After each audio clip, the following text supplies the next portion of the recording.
One morning, Gordon was in the yard taking on a large supply of coal. That's the third load of coal you've had today, Gordon, said James. Some might say you're being rather greedy. I'm an important engine, replied Gordon. Important engines need plenty of coal, but I doubt if you would understand that, James. James snorted and went about his work. Later, Gordon was taking on water from a standpipe because the water tower was under repair. I wouldn't drink too much of that water if I were you, Gordon. It might give you boiler ache. Ha, said Gordon. What's this, educating Gordon Day? First James, now you, Duck. Big engines have big needs. Little engines are just annoying. Don't say I didn't warn you, laughed Duck. Later, Gordon steamed into the yard at the big station.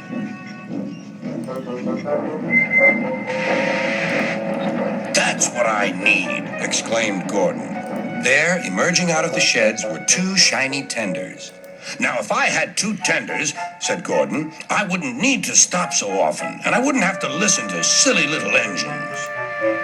Those tenders belong to a visitor, replied his driver. Diesel sidled up alongside.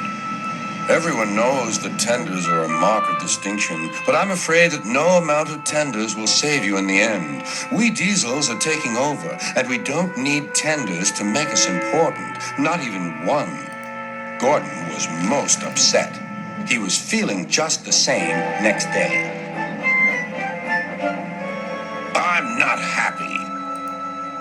I know, said Duck. It's boiler ache. It's not boiler ache, protested Gordon. Of course it is, interrupted Henry. That water's bad. Have a good washout. Then you'll feel a different engine. Your boiler must be full of sludge. Don't be vulgar, huffed Gordon. He backed down onto his train, hissing mournfully. Cheer up, Gordon, said Sir Topham Hatt. I can't, sir. Is it true what Diesel says, sir? What does he say? That Diesels are taking over. Don't worry, Gordon. That will never happen on my railway.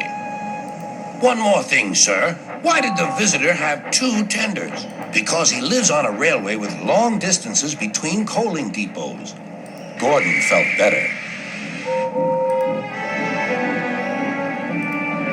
But Henry started complaining. He banged some cars angrily.